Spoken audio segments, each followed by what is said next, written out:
Oke, udah. Eh, hari ini hari Sabtu tanggal 27 Maret. Kita ketemu lagi di acara Ngobrol Yuk Ibu-Ibu Biologi 2016. Sekarang ada bintang tamunya Bapak-Bapak, teman kita sendiri, Gunawan Muhammad. Kenapa ngundang Ugun? Karena biar seru aja. Dan kebetulan Ugun udah praktek tentang nyiapin makanan selama seminggu. Di tiap itu Ugun nyiapin makanan untuk seminggu ke depan. Jadi waktu pas hari kerja nggak terlalu sibuk gitu. Iya tuh. Karena Sama ikan. itu Sama ikan. jadinya ya udah kayaknya Ugun oke nih untuk dijadiin pemateri. Terus si Ite bilang, "Udah aku mah nggak masak, Ugun yang masak." Wah, cocok banget lah. Udah si Ugun aja yang jadi pemateri gitu. Ini nggak lihat Ugun laki-laki atau bapak-bapak ya. Jadi mau laki-laki perempuan, yang penting dilihatnya skillnya itu kan memang bermanfaat ya buat kita sehari-hari. Gitu. Jadinya dimulai aja ya Ugun sharingnya. Ini ada pengantar dari Ugun. Nanti kalau mau tanya jawab setelah Ugun ngejelasin semuanya ya. Mangga Ugun dipersilahkan. Hatur nuhun. Hatur nuhun udah mengundang. Hatur nuhun sudah mempersilahkan. Assalamualaikum warahmatullahi wabarakatuh. Alhamdulillah. Kenal semua ya. Udah lama banget. Berapa tahun nggak ketemu. Diundang sama anak untuk sharing food prep. Kebetulan saya sama Ite sudah melaksanakan food prep atau food preparation ini 2 bulan kurang lebih dari awal bulan Februari. Sekarang akhir Maret ya, 2 bulan berarti ya. Nah, awalnya saya sama Ite kenapa sih riweuh pakai food prep segala? Kita itu awalnya pengen hidup sehat, pengen mulai gitu hidup sehat. Jadinya kita berdua subscribe lah ke Coach Freeletics Nutrition waktu itu akhir Desember. Tepat banget 31 Desember. Jadi kita bisa mulai tanggal 1 Januari waktu itu. Pakai jasa dari coachnya Freeletics Nutrition ini. Nah, ternyata sistem coachnya itu dari si Freeletics Nutrition ini menyediakan resep untuk 1 minggu ke depan gitu. Nah, awalnya sebulan awal selama bulan Januari itu kita masak tiap hari dulu. Tapi memang hidup kita jadi lebih sehat, cuman jadi lebih riweuh. Ini tuh kehidupan tuh tiap hari bangun pagi masak untuk 4 kali karena ngasihnya 4 resep sehari untuk 4 kali sehari. Jadi cucian lebih banyak, kemudian masaknya juga lebih riweuh, belanjanya juga lebih riweuh. Nah, akhirnya di awal Februari kita udahlah lihat video orang lain ya yang melaksanakan hidup sehat yang seperti yang kita inginkan gitu. Mereka juga menerapkan sistem food prep ini. Nah, akhirnya kita terapkanlah, kita masak, kita belanja setiap hari Sabtu. Ini juga sebelum kesini juga, sebelum mulai saya baru pulang banget belanja. Nah, belanja hari Sabtu, kemudian masaknya hari Minggu. Jadi masak tuh kurang lebih 6-8 jam setiap hari Minggu itu. Kalau mulai jam 8, selesainya antara jam 5-an lah, jam 5 sore atau jam 4 sore. Tapi setelah itu, selama Senin sampai Jumat, kita betul-betul nggak masak, nggak cuci piring. Cuci piringnya paling cuci piring itu aja, Tupperware yang bekas bungkus makanan gitu. Nah, itu jadi sangat memudahkan untuk kehidupan kita selama Senin sampai Jumat. Dan jadi riuhnya cuma hari Sabtu Minggu aja gitu. Nah, kalau yang nggak subscribe ke ke resep dari coach tertentu gimana ya, bisa sih. Jadi sebetulnya ini sistem food prep ini masak seperti biasa aja kita. Kalau misalkan sukanya masakan Indonesia, ya masak aja seperti biasa tapi untuk 1 minggu. Nah, setelah masak langsung aja dimasukkan ke kotak-kotak Tupperware gitu. Jadi satu porsi selama seminggu ke depan. Misalkan biasanya sehari makan 3 kali, berarti untuk 1 orang harus ada 3 kali 6, 18. Ya, 18 kotak. Karena itu untuk Senin sampai Sabtu. Untuk hari Minggunya kan sambil masak, sambil makan gitu. Nggak harus ada Tupperware khusus. Nah, untuk Senin sampai Sabtu disiapkan Tupperware khusus untuk seharinya 3 kali makan. Gitu. Nah, setelah semua makanannya disimpan di kulkas, lalu kalau mau makan tinggal hangatkan di microwave, sudah gitu. Nah, seperti itu paling. Apalagi ya yang mau di-share? Oh iya, sistemnya, sistem food prep itu tidak kaku harus seperti itu. Kalau misalkan di Indonesia, misalnya di Indonesia Tupperware-nya mahal, nggak ada Daiso kan. Di sini saya belinya di Daiso ya, kualitasnya murah gitu, tapi kualitasnya udah bagus. Tapi di Indonesia kan untuk kualitas yang bagus harus Tupperware gitu, mahal. Jadi untuk beli kotak-kotak makan seperti itu sebanyak itu, misalkan untuk di rumah ada 4 orang, berarti 18 kali 4 kan heboh banget, terlalu banyak. Nah, sistem food prep itu ada juga yang menerapkan nggak harus diporsi dari awal. Jadi misalkan membuat lauk, proteinnya misalkan dia membuat ayam, membuat beef, terus ada telur juga untuk 1 minggu ke depan. Kemudian sayurnya juga ada capcay, misalkan ada acar, ada apa gitu untuk seminggu ke depan. Terus karbohidratnya bukan cuma nasi, ada kentang, misalkan disiapkan 1 minggu ke depan. Nah, dibungkusnya per kategori itu, per masakan itu gitu. Nanti ketika mau makan tinggal ngalas kayak prasmanan. Nah, ada juga yang seperti itu food prep-nya gitu. Jadi silahkan bebas gitu, masing-masing mau kayak gimana.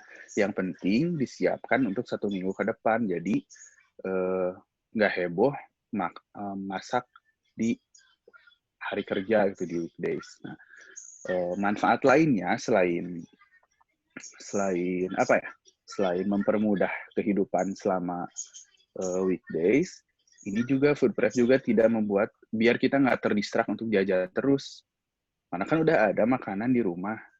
Jadi memperkecil kesempatan kita untuk jajan gitu. Terasa banget sih sama saya sama Ite sebelum food prep, kita sering jajan gitu ke sushi, ke udon, terus kadang beli ke convenience store, beli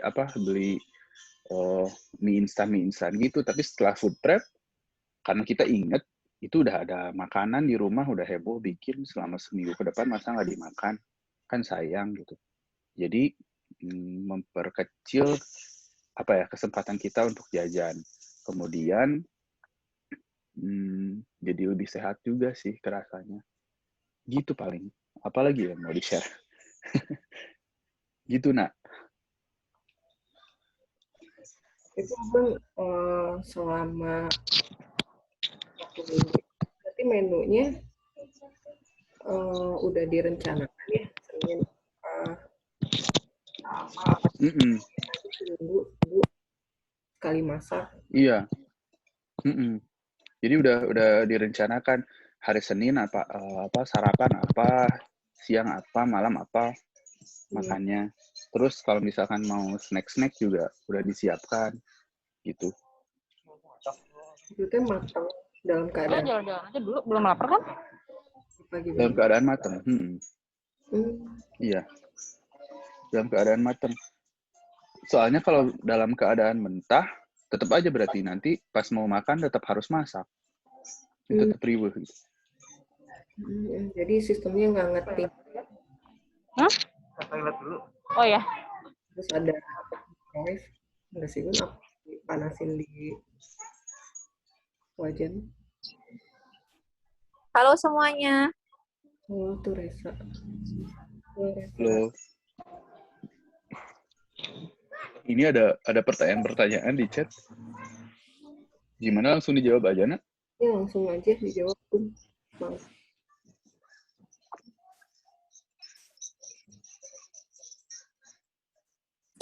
Bahan makanannya harus ideal yang bisa diangetin.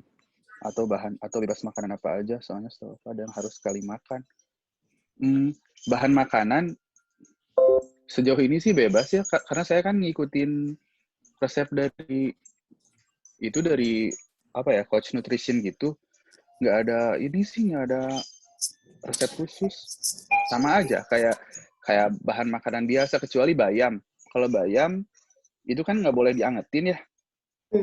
Jadi kalau misalkan ada resep bayam dari coachnya, itu harus ngedadak bikin pas mau makan nanti. Gitu. Jadi di food prep-nya pas masih mentah. Gitu. Oh, jadi dipetikin, udah dibersihin gitu. Udah dibersihin, udah dipetikin, terus bawang-bawangannya juga udah disiapin, dimasukin ke kotak mentah-mentah.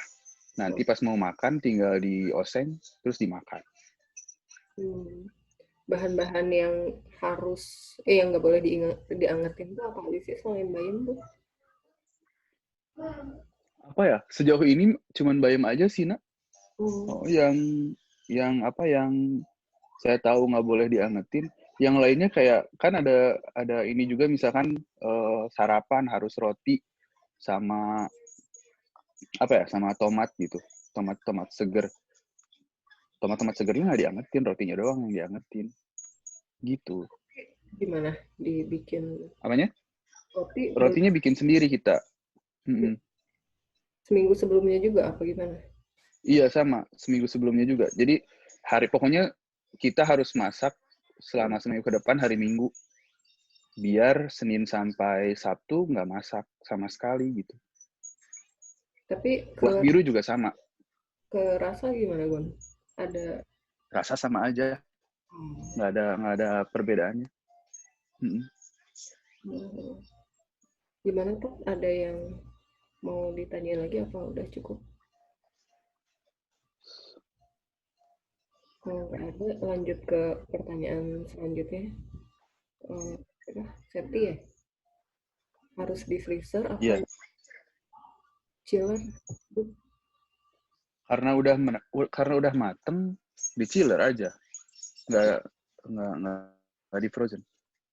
Setahu saya kan yang harus di frozen itu kalau misalkan masih mentah, baru di frozen disimpannya. Karena ini semuanya udah mateng, di chiller sejauh ini sih nggak pernah ada yang sampai busuk. Rasanya masih bagus semua selama seminggu itu. Ada perlakuan khusus nggak sebelum masuk ke chiller itu harus dingin dulu apa gimana? Iya betul. Harus dingin dulu. Jadi setelah masak, masukin Tupperware, itu Tupperware-nya dalam keadaan terbuka semua. Makanya suka difotokan ya sama Ite, itu dibuka gitu semua, dijajarin di meja. Itu untuk mendinginkan. Nanti setelah dingin, ditutup harus rapat ditutupnya, baru disimpan di disimpan di chiller, di kulkas. Jadi di frozen mah nggak ada sama sekali yang di itu. Nggak ada. Jadi yang mentah aja kali ya, bekas apa? Stok yang mentah di frozen. Nah, sekarang hari Sabtu kan baru belanja. Jadi di freezer itu penuh banget. Kayak daging, ikan itu. Karena baru belanja. Nah, besok hari Minggu kan mau dipasak semua. Frozen biasanya langsung kosong. Pindah ke atas ke chiller yang penuhnya. Gitu. Oh, guna ini ya, kulkasnya itu yang bawah freezer, atas chiller gitu ya, Guna? Iya. Atas chiller, tengah freezer, bawah sayur. yang kayak lemari gitu ya Bun ya. Mm-mm. Biasanya yang besok frozen sama freezer sama sayur udah mulai kosong tuh, pindah ke chiller semua ke atas. Ada pertanyaan tambahan lagi nggak, Sep? Udah cukup. Selanjutnya, Ica, itu kandungan gizinya gimana, Bun? Kita kan nggak ada microwave, jadi harus diangetin lagi 2 kali pemasakan apa nggak apa-apa. Nah ini sih, yang sebelum dari kemarin-kemarin saya ngobrol sama Ita itu ini di Indonesia gimana ya kan sharing sekarang ibu-ibu semuanya di Indonesia gitu, hampir semuanya di Indonesia. Di Indonesia kan saya juga nggak punya microwave di rumah. Nanti menerapkannya gimana? Apa dioseng lagi berarti sama sama aja riweuh gitu. Jadi sampai sekarang sih kita hanya menyarankan menggunakan microwave gitu karena dari dari yang kita baca-baca yang lain menggunakan sistem food prep juga sama menyarankannya nanti ketika dipanaskan di microwave atau di oven gitu. Nggak pernah ada yang menyarankan untuk dimasak ulang karena di Tupperware-nya juga kan udah disiapin per porsi. Kalau dioseng lagi nanti hancur dong porsinya ya.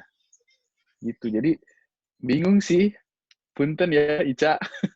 Saya nggak tahu kalau nggak ada microwave harus gimana. Aku teh pernah beli di Indonesia ya, di sini di Depok, makanan jadi, tapi dia tuh dalam keadaan beku loh Gun. Aku juga nggak tahu sih eh, pemanasan yang di microwave sama di kompor langsung itu bedanya apa. Tapi eh, selama ini sih yang di Indonesia juga ya ada yang kayak gitu Gun. Jadi eh, usaha catering, eh, Hmm. makanannya itu udah diperporsi tapi dimasukin ke freezer, jadi pas dikirimin ke customer tuh dalam keadaan beku gitu, kita tinggal nganget. Hmm. Di Indonesia ada yang kayak gitu, tapi ya gitu. Berarti diangetinnya di kompor. Nah diangetinnya di kompor. Nah kalau kayak gitu aku aku juga nggak tahu sih kalau 2 kali pemanasan. Hmm. Ica gimana, ada masukan apa pernah baca? Yang lain mungkin ada yang lebih mengerti. Apa namanya? Pas diangetin ada suhu tertentu gitu nggak sih? Atau berapa lama gitu? Diangetin biasanya kita maksimal 2 menit di suhu 180 derajat. 180. Hmm. Hmm. Kalau kompor berapa sih biasanya kalau panas kompor? Pernah hitung nggak? Nah itu kalau kompor kan nggak bisa di ini ya, kayaknya nggak bisa diatur. Hmm. Berarti harus dicari-cari lagi ya itu kalau dipanasin di kompor gimana? Hmm. Harus nyari info dulu. Hmm. Sih Oh, gini-gini. makan yang kamu lihat itu kan kayak kering-kering gitu kan, tapi tetap ada bumbunya terus dicampur sama nasi. Nah itu nasinya ntar soggy nggak? Nah, enggak. Jadi nasi itu kalau disimpan nggak tahu ya ada yang pernah nyoba atau enggak. Tapi saya di sini sebelum food prep juga sering nasi itu setelah ditanak, ketika nanak nasi sekalian banyak, setelah ditanak langsung dimasukin Tupperware, disimpan di kulkas. Itu sama kayak nasi instan di convenience store di Jepang. Jadi nggak nggak kering, tapi kayak beku gitu sih nasinya tuh. Ketika di microwave atau dipanasin di kompor juga bisa, itu nasinya bagus lagi. Seperti baru ditanak. Itu kan di satu wadah tuh ada nasi, ada lauk yang udah dibumbuin kan. Nah bumbunya itu kan ada apa ya, jusnya gitu. Nah jusnya itu jadi beku nggak sih nasinya, jadi aneh nggak atau tetap kualitasnya bagus sampai hari Jumat gitu? Tetap bagus. Selama ini tetap bagus. yang, nggak mengganggu nasinya. yang perlu diketahui, Jepang itu banyak banget loh ragam frozen foodnya. Ya nggak, Gun? Jadi Iya, banyak banget. biasa dengan food prep juga sebenarnya kalau di Jepang tuh. Jadi apa ya, udah biasa gitu ngelihat makanan yang di frozen terus nanti diangetin. Kalau di Jepang kita nyari sayuran beku juga banyak ragamnya ya, Gun ya? Iya, banyak banget. Sini Semua. kan kayaknya susah banget nyari brokoli beku tuh, susah. Terus brokoli mau fresh itu susah banget di sini. Kecuali mungkin kalau di sini sama. Kalau lagi pengen menu sayuran kuah misalkan kayak sayur sop, itu jangan langsung dicampur sama nasinya. Berarti harus dipisah tempatnya gitu. Kalau misalkan sayurannya kayak capcay, terus apalagi ya oseng-osengan toge misalkan, itu bisa dicampur langsung sama nasi.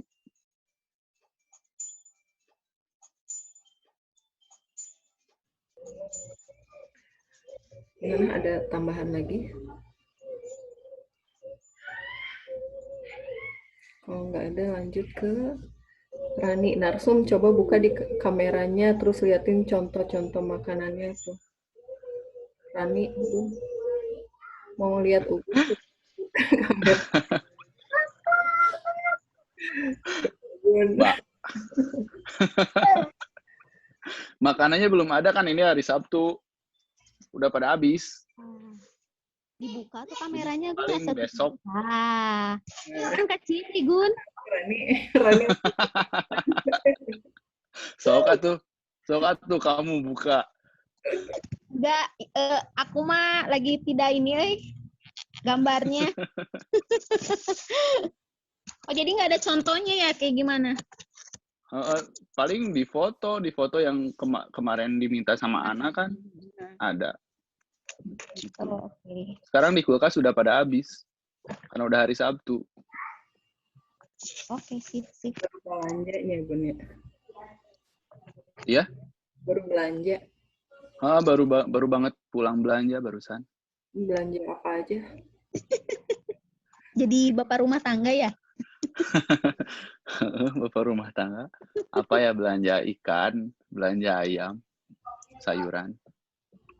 Semuanya di sini supermarket, nggak ada tradisional ya, nak? Di Hiroshima ada nggak? Ada, Gun. Tradisional pasar ikan juga ada.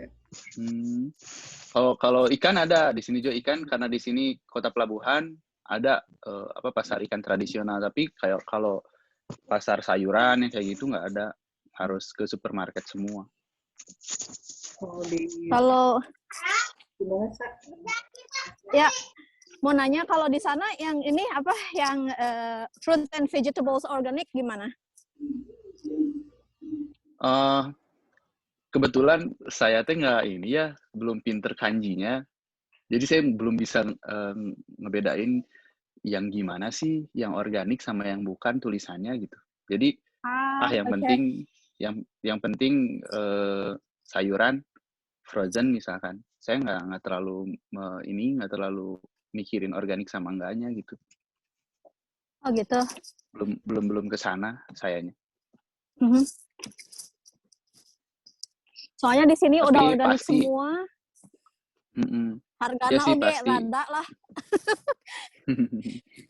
Iya. Iya ya. Oh. Kalau di Kanada mungkin karena mudah kan ya ininya, bacanya juga bahasa Inggris semua. Enggak, bahasa Prancis, Gun. Oh iya ya, Prancis juga. Kalau di aku mah bahasa Prancis. Jadi pas pertama kesini meni rada kumaha gitu teh mau belanja teh gitu. Cuma kemarin teh aku denger ada ini masalah microwave, ada rekomendasi dari profesor di McGill. McGill dulu ya, salah satu universitas paling oke lah di Kanada gitu. Jadi katanya kalau penggunaan microwave itu nggak boleh terlalu sering katanya. Gitu. Soalnya dia kan profesor fisika. Jadi ada apa ya, kayak nggak ngerti banget sih ya masalah fisika. Jadi kayak si microwave itu juga ngeluarin kayak radiasi gitu katanya. Terus selain bisa merusak makanan, kadar air di dalam makanan juga jadi menurun, terus bisa menurunkan apa sih namanya? Jadi zat yang berguna buat tubuh kita juga katanya gitu. Aku nggak ini sihnya, nggak terlalu follow dia sebenarnya. Cuma ribut lah di dia mah gitu kalau masalah microwave tuh.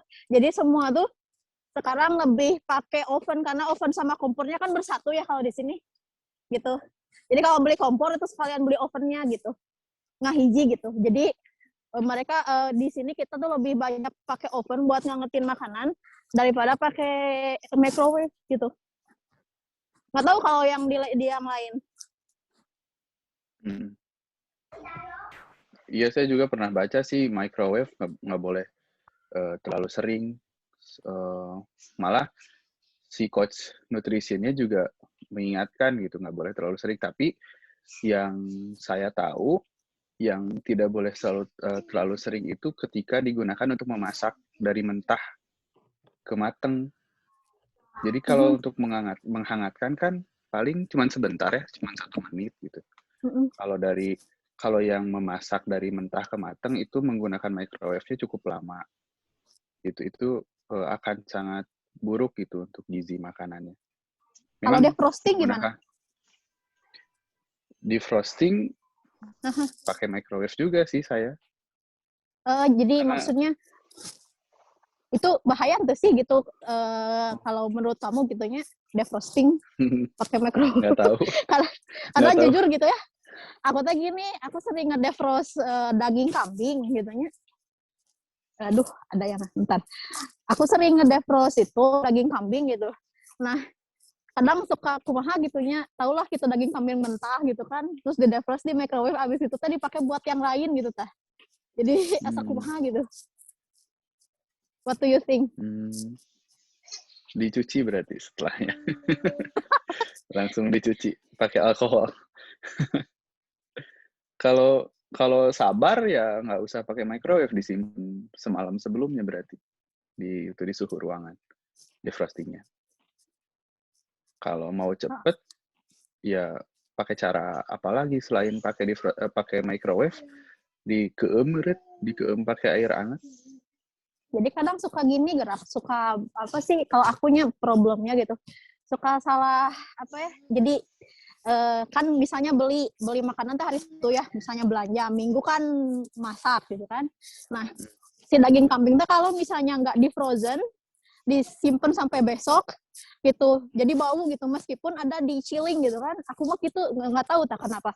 Nah kalau misalnya disimpan di frozen, besoknya harus di defrost, dan kadang-kadang jadi kumaha gitu ta. Jadi karena abis itu aku pakai lagi gitu kan microwave-nya buat pakai yang lain, tak kumaha ta.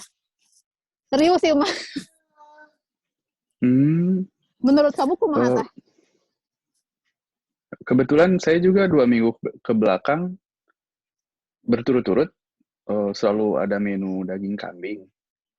Dan kita defrostnya disimpan di itu ya, di chiller ya.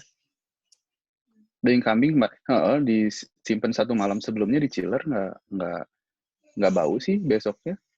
Ketika dimasak masih bagus, tapi kalau misalkan ternyata rusuh mau di defrost di microwave dan microwave-nya mau dipakai untuk yang lain, ya berarti wayahna dicuci dulu pakai disinfektan si microwave-nya.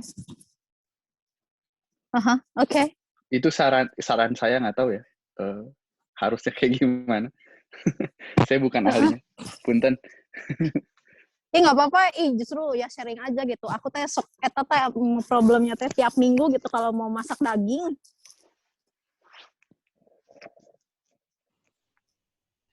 Gimana, Cak? Mau ngasih tambahan?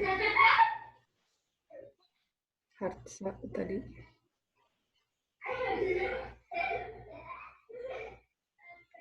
Aku mau sharing juga tentang microwave sih. Sempet waktu itu ngobrol sama temen orang Jepang.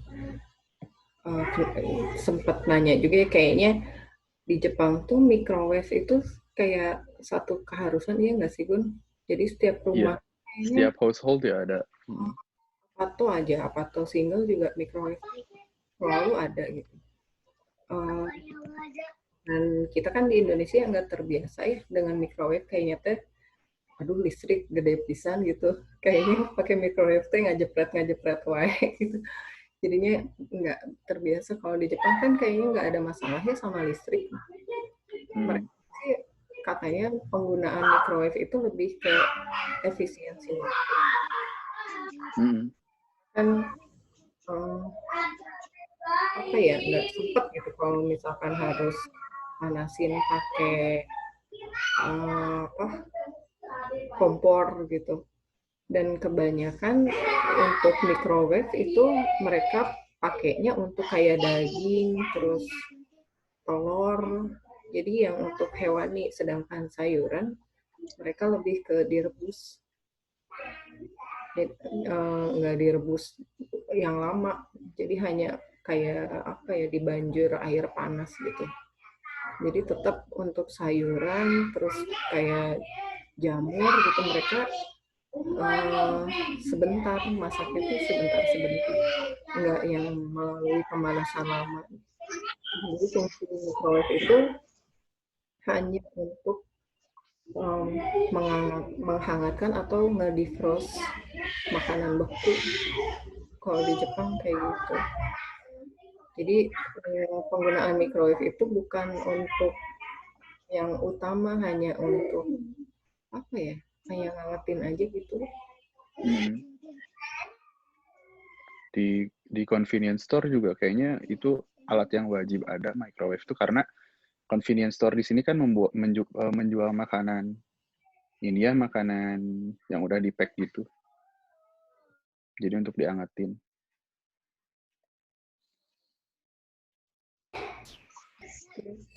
Ini ya, kita lanjut bacain yang dari teman-teman. Dia pengen lihat Ite sama Biru juga. Nah, Ite Biru. Ini di pinggir. Ite-nya lagi nggak enak badan. Iya, Ite. Tapi nggak telat. Ngisi lagi ya. Doain atuh, doain, amin. Bisa atuh. Ya. Amin. Terus, makasih, cina kata Septi. Nasi belum jadi bekah. Enggak, Gun. Itu udah ya, Ica. Berarti Minggu masak berapa menu, Gun? Wow, hihi. Tapi Senin sampai Jumat tinggal ngaso. Hey, itu si Petot. Berapa menu, Gun, biasanya? Kita biasanya satu menu itu untuk 3 kali. 3 kali makan. Misalkan menu makan siang, itu bikin untuk 3 porsi, jadi 3 kali makan siang gitu. Kalau jadi untuk karena menu saya sama Itai sama, cuman Biru aja yang beda. Jadi misalkan selama 1 minggu itu kan ada 6 hari, ada 6 menu. Dinner 2 menu, lunch 2 menu, breakfast 2 menu. Gitu ya. Itu untuk saya sama Itai. Untuk Biru paling bikin 2 menu. Biru paling bikin 2 menu atau 3 menu lah.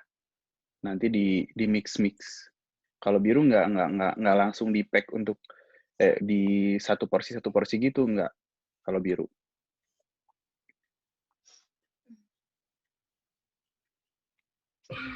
Lanjut ya. Si Coco, aduh, ketinggalan. Kalem direkam. Nanti dibukain aja. Gun, resepnya masakan Jepang apa Western? Nah, dari si coach ini kebanyakan Western, walaupun dia kadang-kadang ngasih makanan Asia juga. Jadi kita nggak selalu nurut resep dari coachnya sih. Kadang kan pengen masakan bosen juga gitu.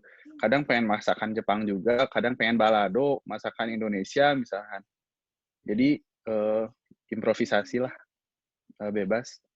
Kadang kalau masakan Jepang yang bisa aja, yang bisa dimasak gitu. Lanjut. Oh, jadi nasi juga masak semingguan, Gun? Iya, iyalah.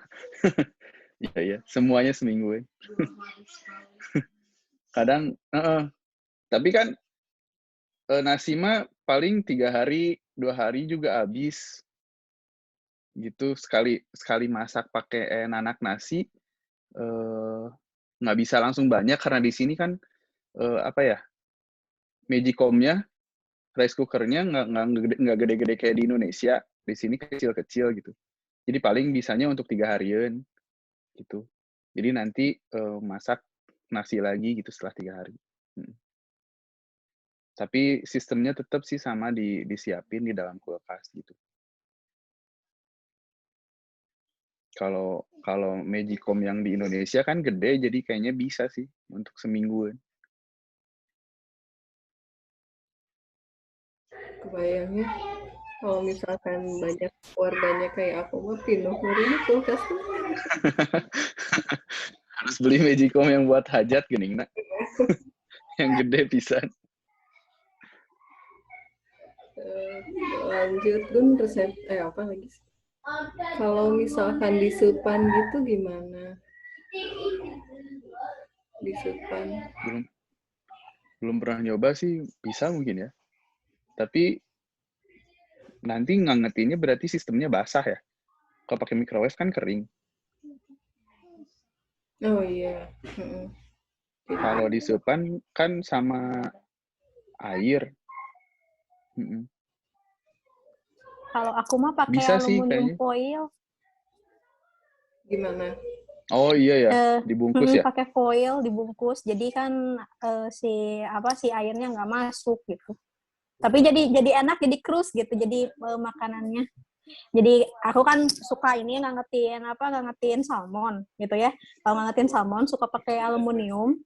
Terus kalau misalnya nggak disimpan di oven, aku simpannya di atas gitu, kayak misalnya ada pan gitu, ada pan, terus biar si salmonnya nggak hancur, aku tutupin pakai aluminium gitu. Tapi jadi rasanya tuh jadi enak gitu, jadi crew gitu, jadi kayak crispy gitu. Udahnya teh gitu. Karena jadi kering gitu, jadi agak kering gitu si itunya tuh.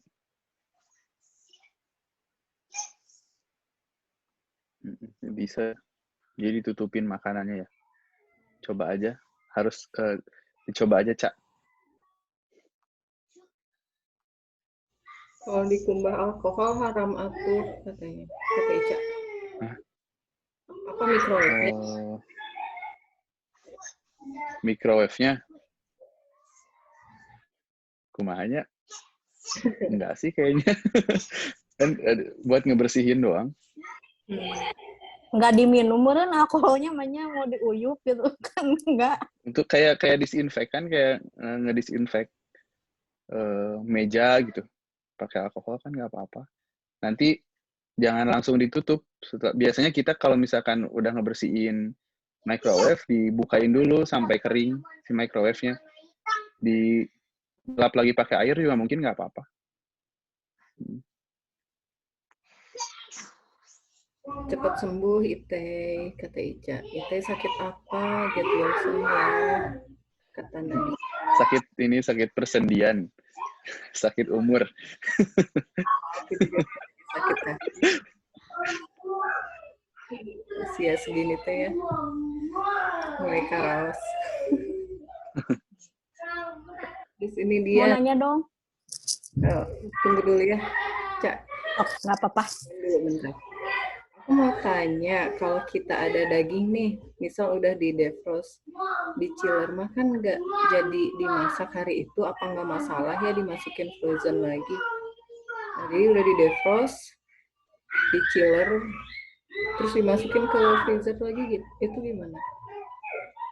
Kita sering sih kayak gitu, nggak apa-apa kayaknya. Nggak tahu ya masalah kandungan gizinya. Tapi kita sering melakukan itu. Kalau misalkan besok mau masak daging sapi, misalkan di defrost dulu di chiller, semalam sebelumnya, besoknya udah defrost, Korea dulu ya sebelum melakukan food prep, dimasukin lagi ke freezer. Nantinya setelah ketika mau dimasak lagi nggak apa-apa, nggak jadi jelek sih dagingnya.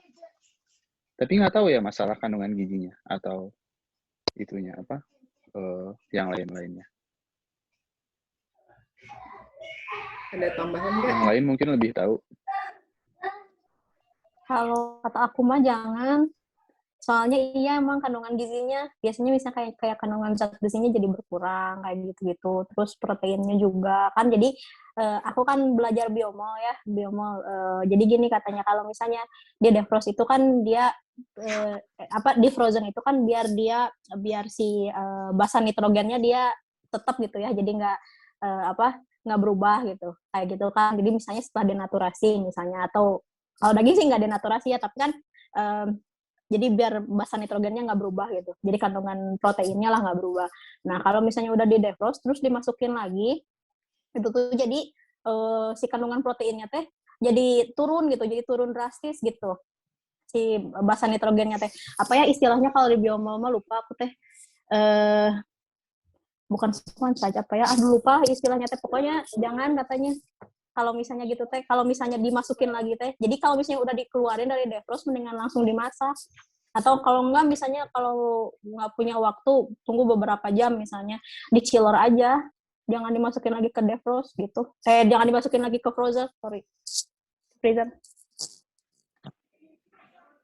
Kan konsepnya kayak ini kali ya, ASI. Iya, ya, aku setuju itu. Kan untuk MPASI, kok MPASI? ASI perah gitu kan. Kalau misalnya freezer, terus kita teh mau make ASI itu untuk dibagiin, kita kan nggak boleh dipanasin secara mendadak gitu, kayak dipanasin microwave atau dimasukin air panas gitu langsung, itu kan nggak boleh. Jadi si kandungan lain lemaknya jadi pecah, terus kayak kandungan gizi di asinya itu jadi nggak bagus. Jadi lebih baik di defrostnya pelan. Misalkan mau dipakai dimasukin chiller dulu, terus udah gitu mau dipakai itu nggak langsung diangetin ke air hangat, didiamin di suhu yang jadi apa ya, bertahap untuk sebelum dimasukin ke bayi. Jadi ya kalau pengen gizinya terjaga mungkin lebih ke bertahap untuk ke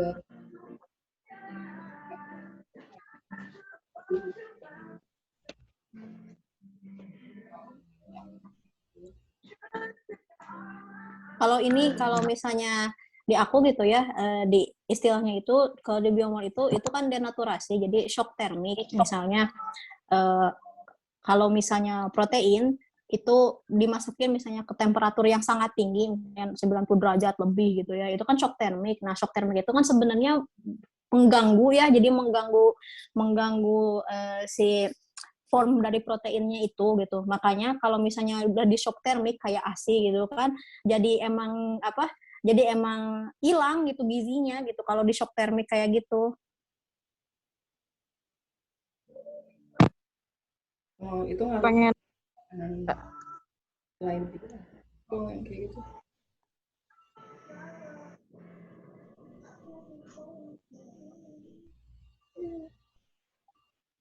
nggak kedengeran ya?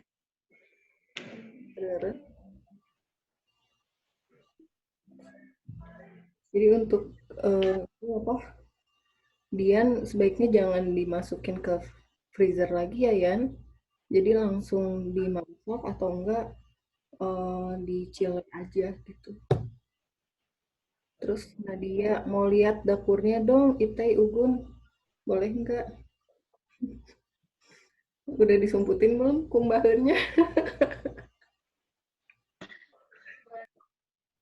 Sok mangga Itai Ugun berkenan enggak?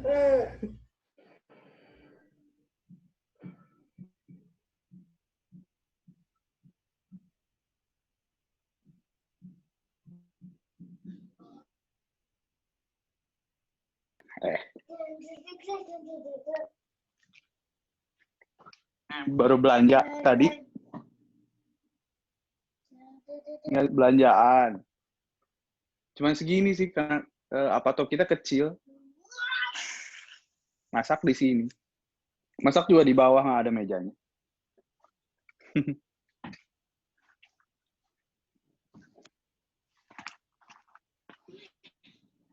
Apartemen di Jepang tipik ya, keren. Kita apartemen tradisional soalnya. Jadi gitu. Kalau di sini wood house di sini. Semuanya kayu. Nggak ada beton-betonnya.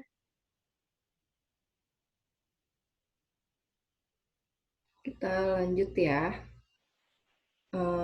Ica, itu tujuannya kan untuk diet. Ada takarannya nggak? Karbo berapa, protein berapa, sayur berapa? Kalau aku mah, apa sih? Bentar. Kalau aku mah begitu dapat daging dipisah-pisah dulu ke ziplock per porsi sekali masak. Jadi yang defrost yang menu kita masak aja. Gimana? Bun, di takarannya. Takarannya dari resep ada sih. Cuman kalau misalkan nggak ngikutin resep yang dari si coach nutrition itu, biasanya kita ngatur pokoknya yang banyak protein. Jadi kalau misalkan bikin ayam, usahakan dada ayam gitu. Proteinnya 50%. Kemudian proteinnya 40%. Kemudian 30% sayuran, 20%-nya lagi karbohidrat. Jadi kita karbohidratnya biasanya cuma sedikit, paling nasi sedikit atau pakai kentang gitu. Nah, iya, Cak, kita juga sebelum food prep dulu gitu. Jadi ketika beli daging dipisah-pisah lagi ke ziplock. Satu ziplock itu paling satu potong gitu dagingnya. Terus masukin freezer. Nanti ketika masak cuman ngambil porsi dari ziplock itu aja gitu. Tapi kan sekarang karena udah food prep, jadi masaknya langsung gitu semua. Jadi udah lama sih nggak gitu. Paling kalau misalkan ada lebih, ada daging lebih. Nah ini juga kita bingung ya kalau misalkan beli daging frozen, terus di defrost, terus masaknya cuman kepake 3/4-nya misalkan. Nah kan ada sisa, ya mau nggak mau kita masukin ke ziplock terus di freezer lagi, gitu.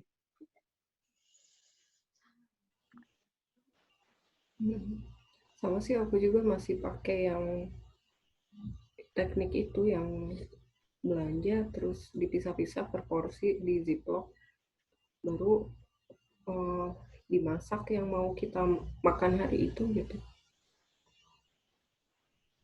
Dengan 4 anak aku masih kayak gitu, masih riweuh sih aku ngerasanya dengan cara seperti itu. Makanya tertarik untuk pengen tahu Ugung kayak gimana. Pengen minggu aja yang lainnya pengen tinggal angetin. Terus untuk ini dari Ita, untuk yang paling 2 hari, jadi jarang yang bersantan. Terus packagingnya harus rapat banget dan jangan sampai terkontaminasi kayak dari sendok kotor. Pernah ada yang busuk karena pakai yang nggak rapat. Nah, ini memang kita nggak pernah lebih dari 5 hari usia makanannya, kayak di Konbini paling ada 3 hari.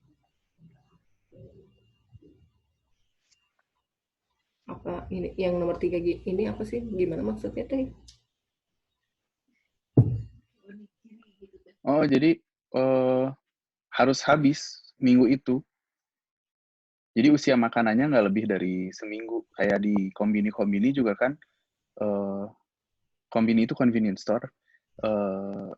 Makanan-makanan yang segar gitu, paling usia expirednya 3 hari, 4 hari gitu kan.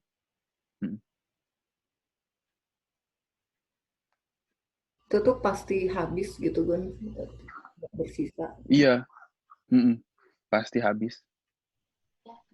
Jadi porsi masing-masing ya gitu. Iya, karena udah ada porsinya masing-masing kan. Kita di sini kan kebetulan nggak mau jajan juga sebetulnya nggak sebebas di Indonesia ya nak. Iya benar. Gitu, dan karena sekarang pikiran kita juga udah ada makanan di rumah. Walaupun biasanya misalkan suka jajan kebab halal di dekat kampus, tapi sekarang inget ada makanan di rumah dibekal ke kampus gitu. Jadi nggak jajan.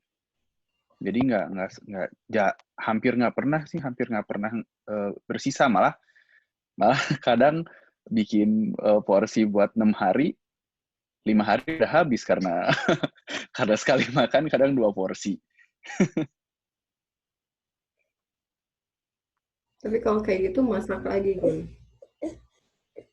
Ya berarti Sabtu minggunya, Sabtunya gitu masak lagi sambil kalau mau cheat day.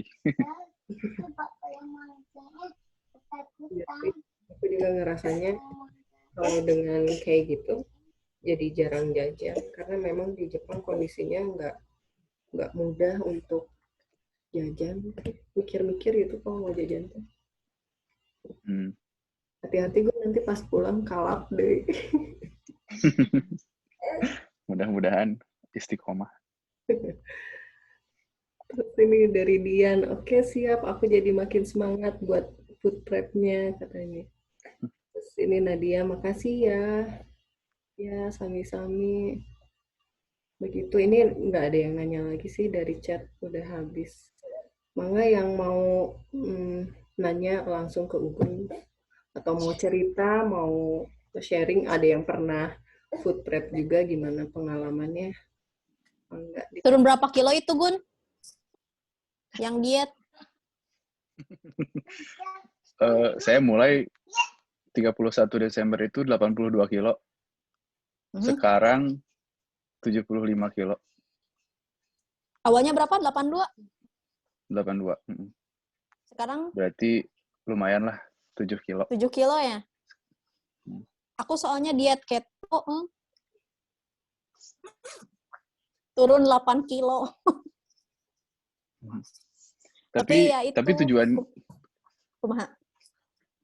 tujuan utama kita bukan itu sih, bukan pengen nurunin berat badan sebetulnya, pengen biar ini aja, biar hidupnya lebih sehat gitu, ke clean eating. Sama sih sebenarnya. Nggak jajan wae. Sama aku juga pengen ya gitu kan, karena kemarin teh sempat gemuk gitu, sempat rada gemuk gitu waktu pertama lockdown itu kan, karena nggak ada kegiatan gitu, jadi makan hayo gitu kan. Jadi diet, tapi ya itu diet itu memang buat biar dapet apa ya, berat badan ideal, sama biar sehatnya, biar ngerasa semangat gitu. Kalau gendutnya sok asa apa ya namanya teh, males gitu tah, kayak gitu. Tapi keren loh itu, masih makan nasi 7 kilo ya kurang lebih turunnya, ya, 7 kilo. Aku diet keto 8 kilo turunnya gitu, tapi nyata nggak makan nasi gitu, jadi makan nasinya diganti gitu, diganti sama protein, hayo gitu. Dan nggak sehat juga katanya teh, soalnya kan glomerulus kita tuh jadi kerjanya jadi double ya kalau misalnya protein. Dari protein kan molekulnya gede gitu, jadi kerjanya gitu, jadi kerja keras lah ginjalnya gitu. Jadi aku teh eureun gitu. Saya kalau kayak gitu kayaknya seminggu juga berhenti. Soalnya nggak bakalan kuat. Jadi tetap harus perubahannya nggak boleh terlalu shocking gitu ke badannya, dikit-dikit. Mending mengurangi jumlah nasinya aja gitu. Hebat kalau misalkan langsung menghilangkan sama sekali. Suami aku gitu, soalnya dia makan nggak makan nasi ya gitu, nggak makan karbohidrat gitu kah. Itu jadi hanya jadi kebiasaan lah. Jadi kalau aku masak nasi teh sok kada dimakan gitu, jadi nasi teh buat sendiri we gitu, matak saminggu teh sok kayak keneh gitu kadang-kadang gitu. Ngikutin dia emang orangnya diet conscious lah gitu.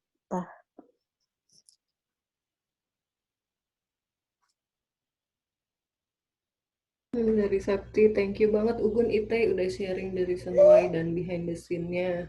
Putret, matang kalian. Sehat selalu, Ugun sukses sekolahnya.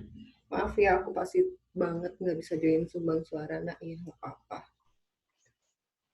Amin. Hatur nuhun. Terus, Ugun, aku mau nanya. Ugun kok bisa masak sih, Gun? Emang dibiasain dari kecil di rumah apa gimana? Dibiasain dari kecil. Saya mulai masak dari kelas 5 SD gitu ya.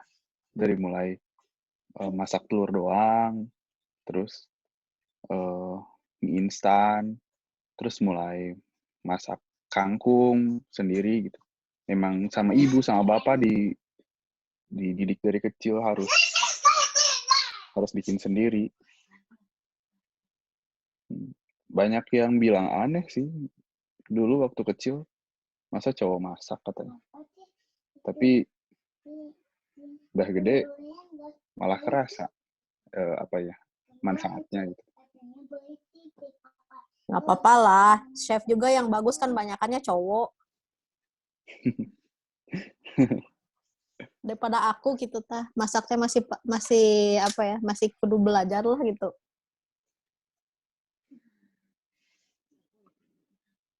Berarti di rumah memang ini ya dikasih kesempatan untuk menguasai dapur gitu. Iya. Sama ibu sama bapak dulu waktu kecil. Dan ngelihat bapak juga kan dulu dari kecil yang nyiapin sarapan biasanya bapak. Bikin nasi goreng gitu. Terus kalau misalkan ada acara makan keluarga kayak bakar-bakaran gitu pasti bapak yang masak. Kalau ibu lebih ke masak yang heboh-heboh kayak buat lebaran gitu. Itu pasti sama ibu. Jadi saya ngelihat juga contoh dari bapak. Jadi pengen bisa.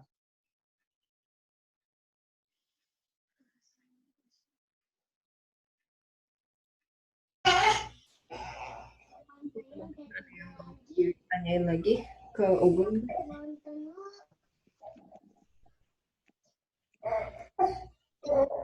Atau Ugun ada tambahan? Apa ya?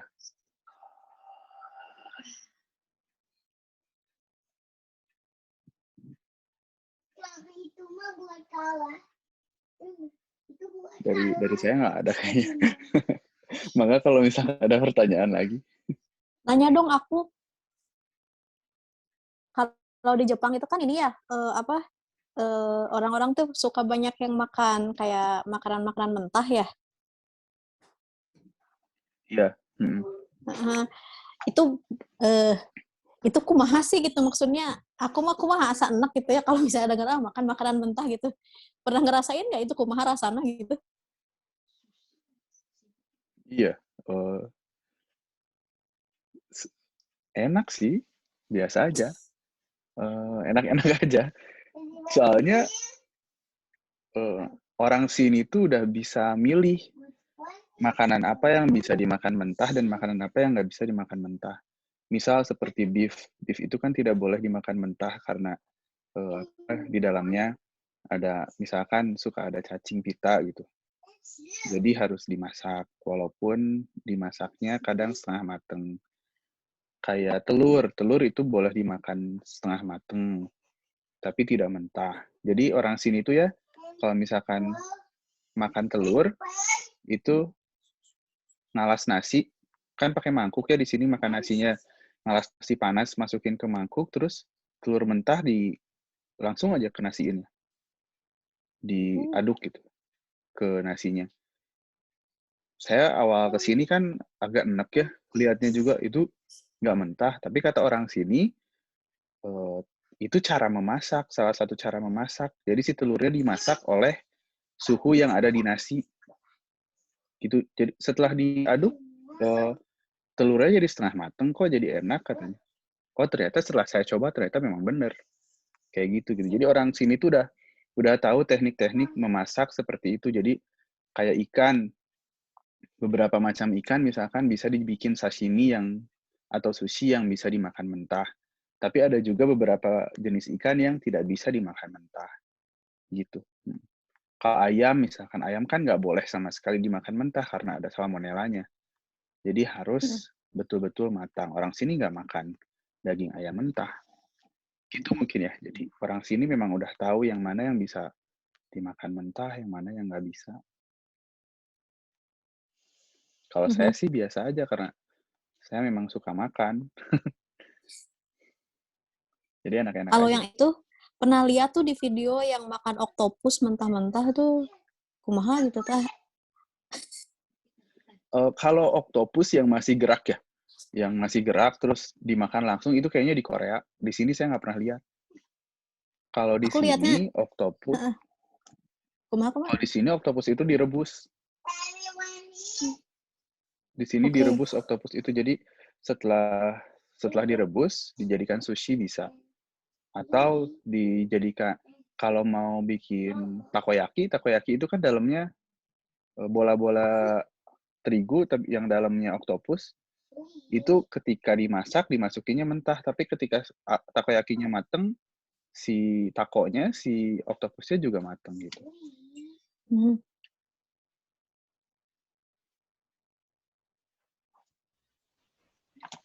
Gitu sih. Di Jepang tuh QC-nya ketat banget. Jadi untuk makanan yang di supermarket itu benar-benar udah masih petugasnya bersih dan steril banget di dapurnya. Pas dihidangin di kotak-kotak makanan yang dijual di supermarketnya juga itu udah insya Allah terjamin bersih sih gitu. Jadi jangan disamain isinya sama di Indonesia. Ada temen orang Jepang kan biasa makan telur yang dimatangin di nasi gitu kan, selama di Indonesia kena diare. Karena mungkin beda QC pemilihan telurnya di Indonesia sama di kan mungkin beda. Gitu. Pernah ada video mengenai telur yang dimakan mentah itu, chef dari Jepang. Terus banyak yang ngomen-ngomen orang Barat gitu, orang US kebanyakan. Katanya itu nggak takut apa kena salmonella. Salmonella itu yang bikin sakit perut kan ya? Gitu. Nggak takut kena salmonella makan telur mentah. Terus orang-orang Jepang pada ngomen, yaitu mungkin di US. Kalau di sini kami di Jepang, telur yang masuk ke Jepang itu wajib di QC tidak ada salmonella di telurnya. Jadi orang Jepang tuh udah se-aware itu gitu sama makanan mereka. Jadi mereka mereka makan telur mentah-mentah kayak gitu juga pede aja nggak bakalan kena salmonella gitu. Sama kayak di sini.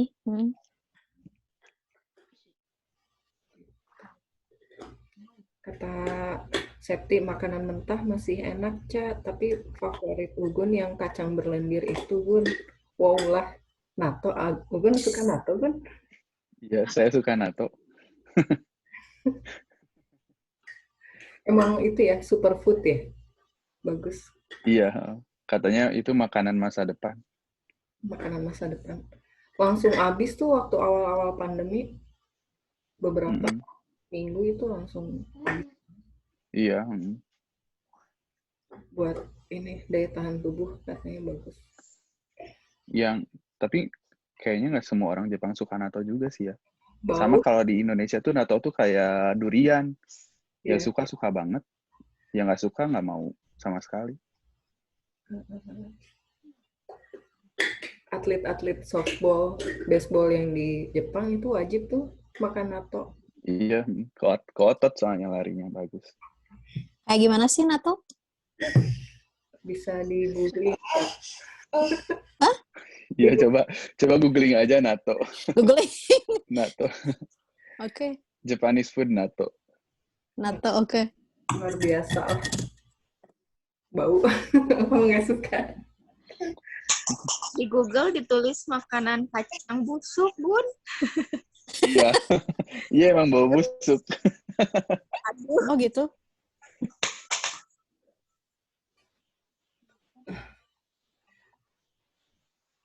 Kumaha ada lagi yang mau ditambahkan atau gimana? Ini si Reiko udah mulai pengen ngacak-ngacak.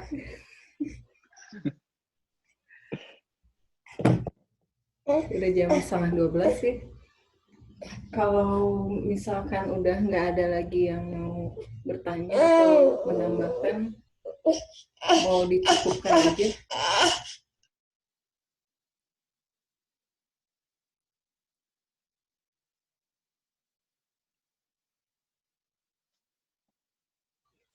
Mungkin mau ngasih kata penutup mungkin. Apa ya? Makasih udah ngundang. Ini apa? Saya wawanianan, bapak-bapak ngomongin masakan di depan ibu-ibu. Tapi ya mudah-mudahan apa ya, bisa diambil manfaatnya mengenai food prep ini. Terus ya gitulah. Mudah-mudahan bisa diambil hikmahnya mengenai food prep ini, dan saya dan Itay betul-betul merasakan manfaatnya seperti apa. Apalagi nanti di bulan puasa mungkin ya. Jadi nggak terlalu riuh tiap hari. Kita bisa ngangetin gitu. Bisa nyantai lah untuk sahur dan buka gitu mungkin ya. Insya Allah kami berdua juga Ramadan nanti akan tetap melaksanakan food prep ini.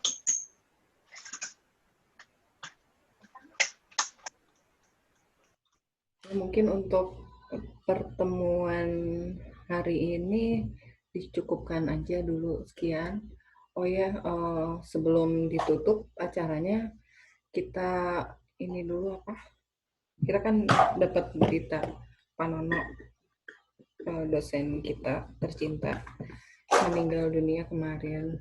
Jadi kita sama-sama berdoa untuk Pak Nono, mudah-mudahan beliau husnul khotimah, terus keluarga yang ditinggalkannya juga diberikan ketabahan. Al-Fatihah untuk Pak Nono.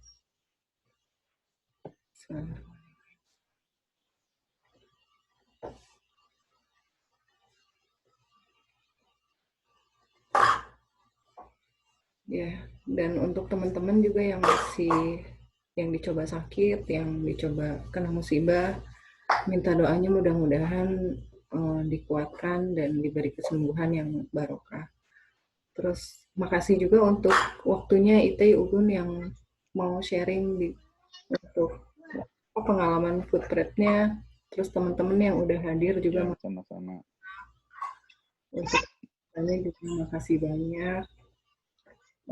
Ya udah dicukupkan sampai hari ini. Nanti minggu depan insya Allah mau ada materi tentang kompos. Nanti di sini yang udah praktek composting tuh Rere, Mino, Septi juga yang mulai. Nanti kita kumpul lagi minggu depan ya untuk sharing kompos. Juga kalau mau ikutan nanti aku share linknya. Nonton sama Itay aja lah. Kalau misalkan mau di-share ke teman-teman yang nggak ada di grup ibu-ibu biologi juga nggak apa-apa kok. Ya udah dicukupkan sekian. Assalamualaikum warahmatullahi wabarakatuh. Mangga yang mau. Waalaikumsalam warahmatullahi wabarakatuh. Masih Ana, Ugun. Ya, sama-sama.